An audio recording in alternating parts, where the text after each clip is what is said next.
Aujourd'hui, mardi 10 août, deuxième jour du mois de Elul. D'abord, ce cours, je le dédie à la mémoire de Leilun Ishmat, Chana Bat Alia.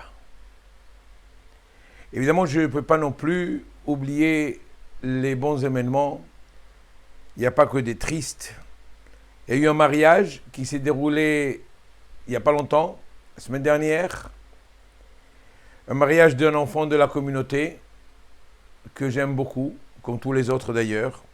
Daniel Kriev, avec madame aujourd'hui, Laetitia de la famille Berda, à qui je voudrais souhaiter aux deux familles, la famille Kriev et la famille Berda, un très très grand Mazal Tov, et qu'Akadosh Baruch Hu puisse leur combler aux jeunes couples toutes sortes de brachot.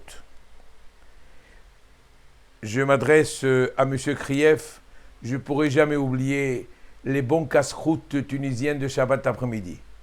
Bien. Ceci dit, voilà, aujourd'hui, j'ai tenu à commencer la vidéo aujourd'hui mardi et pas comme lundi comme d'habitude, parce qu'aujourd'hui est le premier jour des Selichot. Il y a ceux qui se sont réveillés très tôt ce matin, surtout en Israël, pour faire donc les Selichot, qui est une très bonne habitude que nous faisons depuis très longtemps, car on se prépare. Pendant le mois de Elul, on se prépare aux fêtes de Tishri, on se prépare surtout à Rosh Hashanah et Kippour. Juste un petit rappel, pourquoi on se lève de si bonne heure depuis le début de Elul jusqu'à Kippour, ce qui veut dire pendant 40 jours.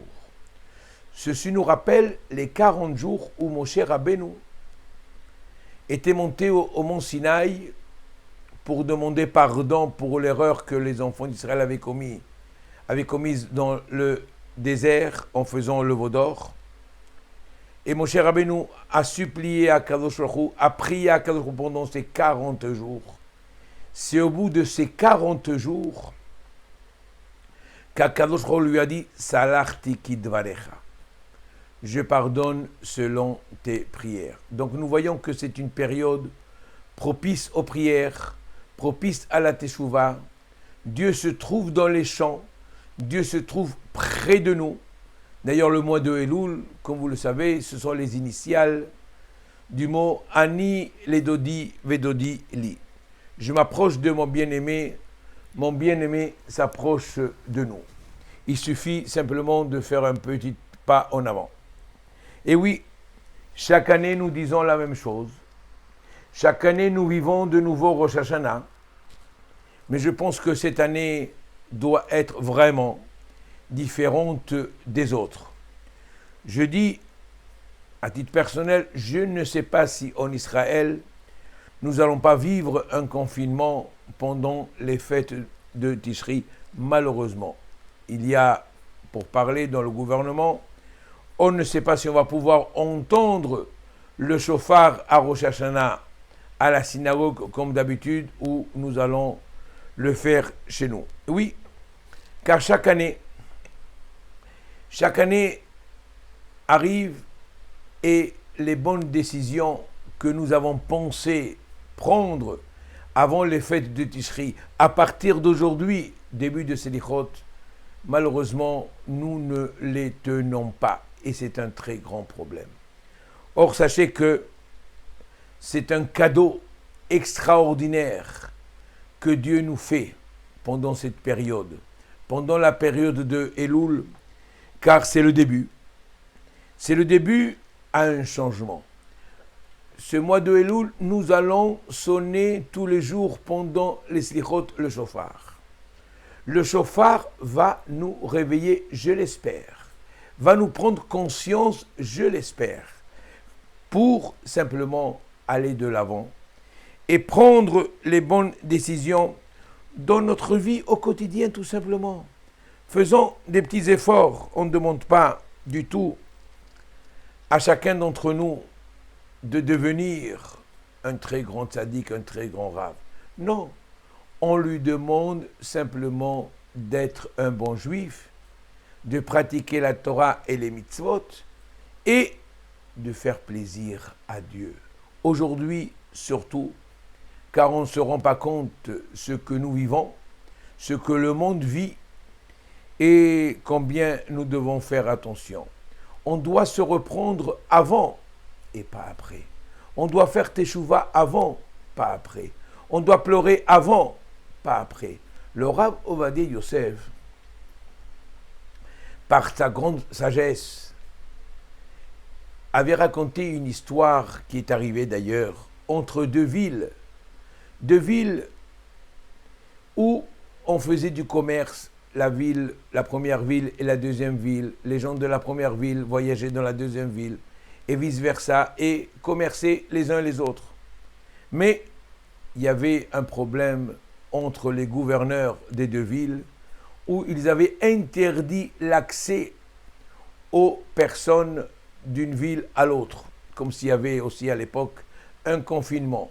La seule chose qu'on avait le droit d'aller dans l'autre ville, d'une ville à l'autre, simplement pour enterrer un mort, car le cimetière se trouvait simplement dans l'une des deux villes. Seulement pour enterrer, on avait le droit. Évidemment, les commerçants ont trouvé aussi l'occasion de mettre leurs marchandises dans le cercueil et faire semblant de traverser chaque jour la frontière des deux villes pour, soi-disant, enterrer le mort, mais c'était simplement pour commercer. Un beau jour, le douanier s'aperçoit qu'au lieu de pleurer, il discutait. Ceux qui transportaient le cercueil, il s'est rendu compte que quelque chose se passait. Il leur a dit, c'est trop tard pour pleurer. Il fallait pleurer donc avant. Voyez bien que on doit se reprendre avant et pas après. C'est une chance que nous avons pendant le mois de Elul, qu'Akadosh nous donne, pour que l'on puisse s'approcher de lui. C'est une période, comme j'ai dit, très propice, très facile. Il suffit de faire un petit effort et Dieu nous ouvrira automatiquement toutes les portes. Il ne s'agit pas de rêver, il s'agit de prendre des décisions et de les tenir. Je pense qu'un très bon commerçant doit faire un bilan. Il doit faire un compte, n'est-ce pas? Certains le font une fois par an, certains une fois par chaque 6 mois, peu importe. Mais il doit faire des comptes. Est-ce qu'il y a des entrées, des sorties? Qu'est-ce que je dois acheter davantage? Où sont les pertes, etc. On doit faire donc un bilan. Eh bien, nous, Béné Israël, nous les Juifs, nous devons aussi, une fois par an, au moins, il y a ceux qui le font tous les jours avant de dormir, mais au moins une fois par an, pendant cette période du mois de Elul, on doit faire donc un bilan moral de toutes nos actions et voir où est-ce qu'on tombe régulièrement, voir où est-ce qu'on trébuche régulièrement et d'essayer de se renforcer pour aller donc de l'avant. Voilà, c'est la paracha de Shoftim Veshotrim, c'est la paracha des juges, la paracha des policiers. Qu'est-ce qui est plus important, un juge ou un policier? Évidemment, un juge est plus intelligent qu'un policier, certes peut-être, mais un juge ne peut absolument rien faire sans donc la présence du shoter, donc du policier. Donc vous voyez bien que le shoter aussi, le policier, a son importance et son importance est primordiale. Les deux doivent avoir un point commun, c'est la yirat shamayim, la crainte de Dieu. Ni l'un ni l'autre doivent exercer leur métier à titre personnel, par des convenances personnelles, mais simplement l'un comme l'autre pour rétablir la loi. Et surtout, la Torah nous met en garde pour maintenir le émet. Le shofet, le juge, il doit toujours juger, mais d'une façon émet. Et en aucun cas, il doit prendre évidemment du shochad. La Torah le prévient, la Torah nous prévient combien de fois nous sommes juges nous-mêmes À titre personnel, au niveau de notre famille, au niveau de nos enfants, on doit toujours être émette dans tout ce que nous faisons. Le Chachamim se pose une question. Puisque c'est une mitzvah de juger, et de juger dans le bon sens, et de juger d'une façon émette, c'est une mitzvah. C'est une mitzvah. Pourquoi les juges, le matin, quand ils arrivent au tribunal, au Bet Din, pourquoi ne font-ils pas une bracha? Baruch ata Hashem, Elokeinu melech haolam, asher kiddusham tzivanu, lishpot haemet, juger dans le Emet. C'est une mitzvah qu'ils vont faire, ils vont juger. La Torah nous dit, c'est une mitzvah, alors il faut faire une bracha.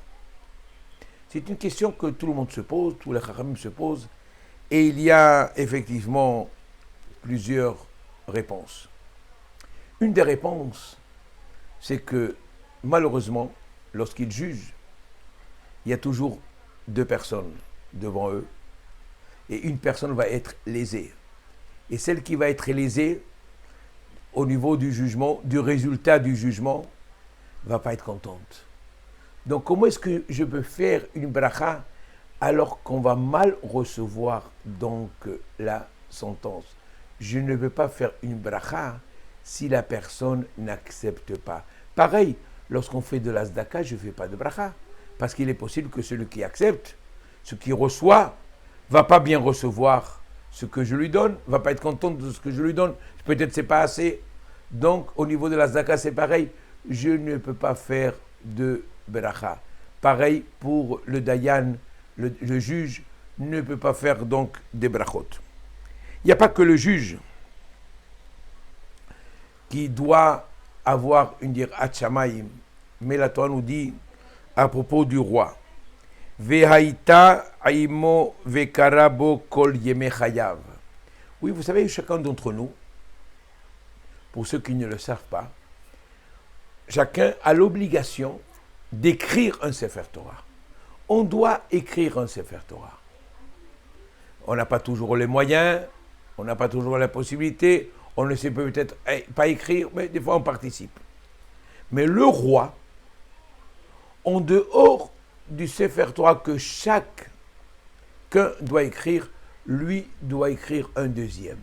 Et ce deuxième qu'il doit écrire ne doit jamais le quitter. Où qu'il soit, il doit avoir avec lui donc le Sefer Torah. Seulement, salle de bain, toilette, qu'il doit le laisser donc de côté. Mais autrement, il va en guerre, il prend avec lui le Sefer Torah. Il est dans son bureau, il reçoit des gens, il a avec lui le Sefer Torah. Le Sefer Torah ne doit jamais le quitter. Car le roi ne doit pas oublier sa fonction, qui est d'être disponible, d'être présent au niveau du peuple. Et ceci, il ne peut le faire que s'il y a avec lui en permanence les écrits de la Torah et le Sefer Torah. Eh bien, c'est une très grande leçon pour nous tous. Il n'y a pas que le roi qui doit avoir le Sefer Torah avec lui. Nous, Béné Israël, dans notre quotidien, que l'on soit dehors, que l'on soit chez nous, que l'on prenne les transports en commun, que l'on soit dans notre bureau, que l'on soit, peu importe, Shiviti Hashem lenegdi tamid. C'est la première loi du Shulchan Aruch.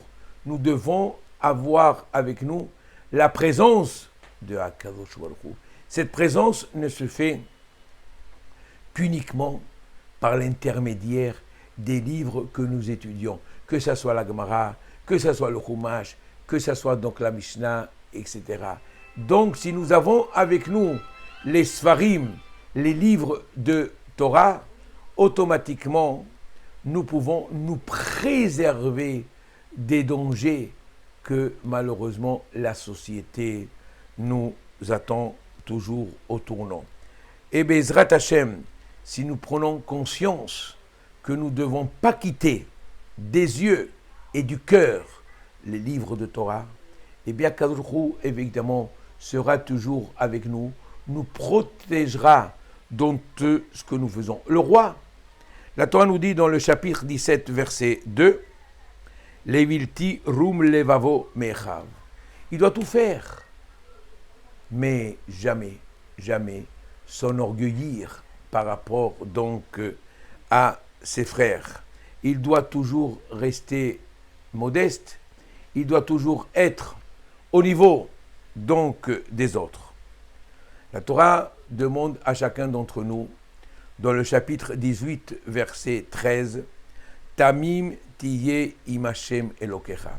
Je crois que c'est un très grand passouk qui veut dire nous devons être simples avec l'Éternel. On ne doit pas chercher les combines. Je me rappelle que mon maître Rav Haikin, qui était l'élève de Chafetz Chaim, nous disait toujours la meilleure des combines, c'est ne pas avoir des combines. Tamim tiye im Hashem Elokecha. Sois simple avec l'Éternel. Ne cherche pas donc les complications. Ne cherche pas à deviner l'avenir, à aller chez la boule de cristal et autres pour chercher donc qu'est-ce qu'on va te prévoir l'avenir. Si nous sommes conscients, si nous avons le bitachon, si nous avons la émouna, on ne doit pas se soucier du lendemain. Le lendemain, Akash Hu va nous le donner comme il se doit. Et on doit surtout accepter avec simplicité, avec cœur, avec crainte de Dieu, tout ce que Dieu nous envoie. Eh bien, c'est ainsi que nous pourrons donc rapprocher l'arrivée de Mashiach Tzidkenu. Shabbat Shalom lekulchem.